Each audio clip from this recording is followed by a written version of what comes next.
Gypsy എടുത്തിട്ട് updates ഒന്നും കിട്ടില്ലല്ലോ എന്ന് പറഞ്ഞത് ഇഷ്ടംപോലെ ഉണ്ട്. അപ്പോൾ ഇതിൻ്റെ അപ്ഡേറ്റ്സ് ആണ്. ഇതാണ് നമ്മൾ എടുത്ത 2 വണ്ടിയിൽ ഒരു വണ്ടി ഇതാണ്. ഇതിപ്പോൾ എന്താ ചെയ്തുകൊണ്ടിരിക്കുന്നത് വെച്ചാൽ ഫുള്ള് ഓപ്ഷൻ വണ്ടികളാണ്.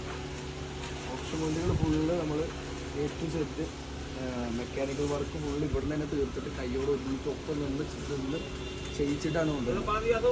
വണ്ടിയുടെ എൻജിൻ ഫുള്ള് റീസെറ്റ് ചെയ്തു. അതുപോലെ തന്നെ ബെൽറ്റുകൾ, ബുഷുകൾ, നട്ട് ബോൾട്ടുകൾ, ഇത് ഫുള്ള് ബെയറിങ്സ്, സീലുകൾ എല്ലാം മാറിയിട്ടാണ് നമ്മൾ നാട്ടിലോട്ട് കൊണ്ടുവരുന്നത്. അതല്ലേ A to Z കാര്യങ്ങൾ റീസെറ്റ് ചെയ്തുകൊണ്ടിരിക്കുക. വയറിങ്ങിൻ്റെ കാര്യങ്ങളൊക്കെ കഴിഞ്ഞു. അത് കഴിഞ്ഞ് നമ്മൾ എന്താ പറയുക, ബ്രേക്ക് പാഡുകൾ, കാര്യങ്ങൾ, സീലുകൾ.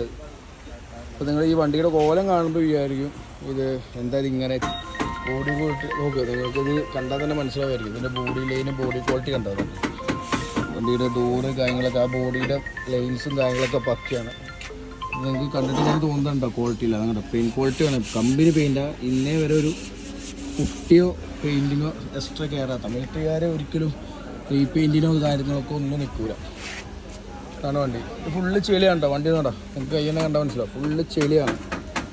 അപ്പോൾ ഇത് വാഷ് ചെയ്ത് കഴിഞ്ഞ് പിന്നെ എനിക്ക് എൻ്റെ ഒരു ഫോട്ടോ കൂടി വീഡിയോ കൂടി ഞാൻ അതിൽ അപ്ലോഡ് ചെയ്യാം.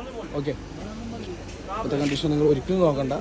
അതായത് നമ്മൾ ഈ കണ്ടീഷനിൽ എടുക്കാനുള്ള കാരണം എന്താണെന്ന് വെച്ചാൽ, ഈ ഒരു കണ്ടീഷനിൽ എടുക്കുമ്പോൾ നമുക്ക് നമ്മുടെ വണ്ടിയുടെ നിലവിലുള്ള പക്ക കണ്ടീഷൻ അറിയാൻ പറ്റും നമുക്ക്. ഇത് പെയിൻറ്റ് ചെയ്ത് കഴിഞ്ഞ് പാച്ച് വർക്ക് എടുത്ത് കഴിഞ്ഞാൽ നമുക്ക് എന്താണ് എങ്ങനെയാണ് അവർ ചെയ്തതെന്ന് നമുക്ക് ഒരിക്കലും മനസ്സിലാകാൻ പറ്റില്ല. അതുകൊണ്ടാണ് നമ്മൾ ഈ ഒരു കണ്ടീഷനിൽ വണ്ടി ഇട്ടത്. നാട്ടിൽ നമ്മൾ ഫുള്ള് വർക്കും തീർക്കുന്നത്. ഓക്കെ, മേജർ വർക്ക്സോ കാര്യങ്ങളൊന്നും ഇല്ലാത്ത വണ്ടികളാണ് നമ്മൾ എടുക്കുക. വണ്ടി സ്റ്റാർട്ട് ചെയ്ത് സെറ്റാക്കിയിട്ട് നോയ്സോ അതേപോലെ പുകയോ കാര്യങ്ങളോ ഹെഡിനോ കാര്യങ്ങളൊന്നും ക്രാക്കോ കാര്യങ്ങളോ ഇല്ലാന്ന് ഉറപ്പുവരുത്തിയതിന് ശേഷം മാത്രമാണ് നമ്മൾ വണ്ടികൾ പർച്ചേസ് ചെയ്യുന്നത്. ഓക്കെ, ഇതാണ് നമ്മൾ എടുത്ത ഒരു വണ്ടി. ഇത് ഹാർഡ് ടോപ്പാണ്, പക്ഷേ സോഫ്റ്റ് ടോപ്പിലോട്ട് കാണുന്നത്. ഇതാണ് നമ്മുടെ ഒന്നാമത്തെ വണ്ടി. ഇത് രണ്ടാമത്തെ വണ്ടിയാണ് ഇപ്പോൾ നമ്മൾ ഈ ഇൻസ്പെക്ട് ചെയ്തുകൊണ്ടിരിക്കുന്നത്. ഇത് മെയിനായിട്ട് നോക്കേണ്ടത് എന്താണെന്ന് വെച്ചാൽ ഇതിൻ്റെ എൻജിൻ നമ്പർ, ചേസ് നമ്പർ കാര്യങ്ങളൊക്കെ കറക്റ്റാണോ നോക്കണം. അതുപോലെ തന്നെ ചേസിൽ ബെൻഡോ കാര്യങ്ങളോ വെൽഡിങ്ങോ കാര്യങ്ങളോ ഉണ്ടോ എന്ന് നോക്കണം. മാക്സിമം നമ്മൾ എല്ലാ ഭാഗവും ക്രോസ് ചെക്ക് ചെയ്തിട്ടാണ് എടുക്കുക. ഇതാണ് നമ്മൾ രണ്ടാമത് എടുത്ത വണ്ടി. എൻജിൻ സൈഡ് കാര്യങ്ങളെല്ലാം ഫുള്ള് നോക്കി, മെക്കാനിക്കൽ സൈഡ് എല്ലാം കാര്യങ്ങളും ഒപ്പം നിന്ന് നമ്മൾ ക്ലിയർ ചെയ്തിട്ടാണ് വണ്ടി എടുത്ത് കൊണ്ടുവരുന്നത്. അപ്പോൾ ഒരിക്കലും നമ്മൾ അവരോട്, ഇപ്പോൾ നിങ്ങളായിക്കോട്ടെ ആരും വണ്ടി ഡൽഹിയിൽ വണ്ടി എടുക്കാൻ പോകുന്നുണ്ടെങ്കിൽ നേരിട്ട് പോയി എടുക്കുക. ഫോട്ടോയിലോ വീഡിയോയിലോ കണ്ട വണ്ടി പോയിട്ട് എടുക്കാമെന്നൊക്കെ ആയിരുന്നു. എന്താണെന്ന് വെച്ചാൽ എനിക്ക് വേണമെങ്കിൽ ഇവിടെ നിന്ന് തന്നെ പെയിൻ്റ് അടിച്ച് ഡെൻറ്റിമാർക്കും കാര്യങ്ങളൊക്കെ എടുത്ത് വണ്ടി കൊണ്ടുവരാം. എനിക്ക് അവിടെ പോയി നിൽക്കേണ്ട എക്സ്പെൻസും കാര്യങ്ങളൊക്കെ വെച്ച് നോക്കുകയാണെങ്കിൽ പ്രോഫിറ്റ് കൂടുതൽ കിട്ടുക എനിക്ക് അവർ കണ്ടെയ്നർ കയറ്റി വിടാൻ പറയുമ്പോഴാണ് കൂടുതലും കിട്ടുക. ബട്ട് നമ്മളതല്ല ചെയ്യുന്നത്. ഒരു 3 വണ്ടി 4 വണ്ടിയൊക്കെ ഉണ്ടെങ്കിൽ മാത്രമാണ് നമ്മൾ നേരിട്ട് പോകാം. ഒരു വണ്ടിക്ക് മാത്രമായിട്ട് പോയി കഴിഞ്ഞാൽ നമുക്ക് മുതലാവത്തില്ല. അപ്പോൾ 2 വണ്ടി 3 വണ്ടിയൊക്കെ ഉണ്ടെങ്കിൽ മാത്രമാണ് നമ്മൾ പോയിട്ട് എടുക്കുക. അവിടെ പോയി നേരിട്ട് പോയി എടുക്കുമ്പോഴുള്ള ബെനിഫിറ്റ് എന്താണെന്ന് വെച്ച് കഴിഞ്ഞാൽ വണ്ടിയുടെ ആക്ച്വൽ കണ്ടീഷൻ എന്താണെന്ന് നമുക്ക് മനസ്സിലാക്കാൻ പറ്റും. ഇപ്പോൾ ഈ 2 വണ്ടി നിങ്ങൾക്ക് കണ്ടിട്ട് മനസ്സിലായിട്ടുണ്ടാവും. ഈ ഒരു 90% ആൾക്കാർക്ക് വണ്ടി പറ്റത്തില്ല, വേറെ കാര്യം. പക്ഷേ നമ്മളിത് നേരിട്ട് പോയി എടുക്കുമ്പോഴുള്ള ബെനിഫിറ്റ് എന്താ വെച്ചാൽ വണ്ടിയുടെ കറണ്ട് കണ്ടീഷൻ എന്താണെന്ന് നമുക്ക് മനസ്സിലാക്കാൻ പറ്റും. ഇപ്പോൾ അവർ വർക്ക് കഴിഞ്ഞ് വണ്ടി എടുത്തത് ഇതുപോലത്തെ വണ്ടികൾ തന്നെയാണ് അവിടെയും അവർ വർക്ക് എടുത്ത് വെക്കുന്നത്. ഇപ്പം നമ്മളവിടെ പോയി ചെന്നിട്ട് ഈ വണ്ടീൻ്റെ 1-2 കോമ്പോണൻസ് വണ്ടി മോശമായിരുന്നു, അത് നമ്മൾ റീപ്ലേസ് ചെയ്യിച്ചിട്ട് വേറെ നല്ല കോമ്പോണൻസ്, അതായത് ബോണറ്റ് 1-2 ഫെൻഡേഴ്സൊക്കെ ചെറിയ ഡെൻറ്റിങ്ങും കാര്യങ്ങളൊക്കെ ഉള്ളതായിരുന്നു. അപ്പോൾ അത് നമ്മളൊപ്പം നിന്ന് അത് റീപ്ലേസ് ചെയ്യിച്ചിട്ട് വേറെ വണ്ടികളിൽ നിന്ന് മാറ്റി ഇടിപ്പിച്ചിട്ടൊക്കെയാണ് നമ്മൾ ഈ വണ്ടി സെറ്റാക്കി കൊണ്ടുവരുന്നത്. അപ്പോൾ മെക്കാനിക്കൽ സൈഡ് 100-110% നമുക്ക് ഉറപ്പ് വരുത്താൻ പറ്റും. എൻജിൻ നമ്പർ, ചേസ് നമ്പർ കാര്യങ്ങളെല്ലാം നോക്കി വണ്ടിയുടെ മെക്കാനിക്കൽ സൈഡ്, ഗിയർ ബോക്സ് എല്ലാം നമ്മൾ ഒപ്പം നിന്ന് ഹമ്മിങ് സൗണ്ടോ കാര്യങ്ങൾ എന്തെങ്കിലും ഉണ്ടോ എന്നൊക്കെ നോക്കിയിട്ടാണ് വണ്ടി എടുത്തുകൊണ്ട് വരുന്നത്. ഇത് നമ്മൾ കണ്ടെയ്നർ അവർ മൊബൈൽ ഫോട്ടോയിലോ വീഡിയോയിലോ കണ്ട് കണ്ടെയ്നറിൽ വണ്ടി കയറ്റി വിട്ട് നാട്ടിലെത്തി കഴിഞ്ഞാൽ നമുക്കൊന്നും ചെയ്യാൻ പറ്റത്തില്ല.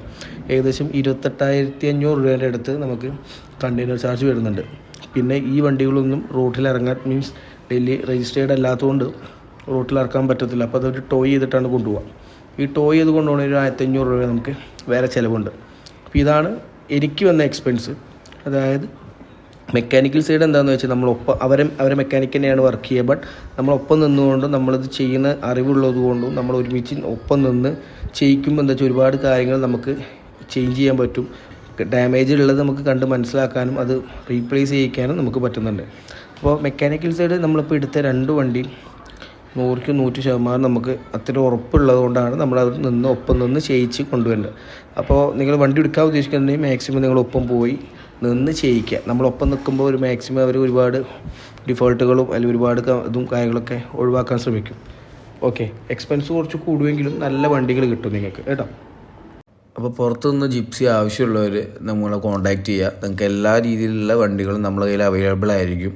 അതുപോലെ തന്നെ നമ്മൾ അഷുറൻസ് കൊടുക്കുന്നത് എൻജിൻ, ഗിയർ ബോക്സ്, 4 വീലിൻ്റെ ഗിയർ ബോക്സ് എല്ലാം നമ്മൾ വാറൻറ്റി നമുക്ക് പ്രൊവൈഡ് ചെയ്യാൻ പറ്റും. അത്രയും കണ്ടീഷനുള്ള വണ്ടികളാണ് നിങ്ങൾക്ക് നമ്മൾ പ്രൊവൈഡ് ചെയ്യുന്നത്. അപ്പോൾ കണ്ടീഷൻ്റെ കേസിൽ നമ്മളൊരു ഉറപ്പ് കൂടി തരാം. നമ്മൾക്ക് വേറൊരു വണ്ടിയുടെ മൂന്നാമതൊരു വണ്ടിയുടെ ഓർഡറും കൂടി കിട്ടിയിട്ടുണ്ട്. അത് ഓൾറെഡി ഇവിടെ രജിസ്റ്റർ ചെയ്ത വണ്ടിയാണ്. മിക്കവാറും ഞങ്ങളത് ഓടിച്ചിട്ട് തന്നെയായിരിക്കും നാട്ടിലോട്ട് വരിക.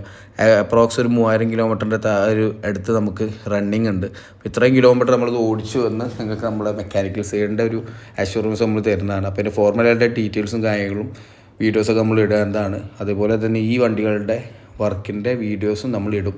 അപ്പോൾ ഈ ഒരു കണ്ടീഷനും ഈ ഒരു ഇതും കണ്ടിട്ട് നിങ്ങൾ ഒരിക്കലും വണ്ടീനെ വിലയിരുത്തേണ്ട. നമ്മൾ വണ്ടിയുടെ വർക്ക് കഴിഞ്ഞിട്ട് നിങ്ങൾക്ക് ഓരോ അപ്ഡേറ്റ്സ് നമ്മൾ കാണിച്ചു തരാം. അപ്പോൾ എന്തെങ്കിലും ആവശ്യങ്ങളുണ്ടെങ്കിൽ നിങ്ങൾ നമ്മളെ കോൺടാക്റ്റ് ചെയ്യുക.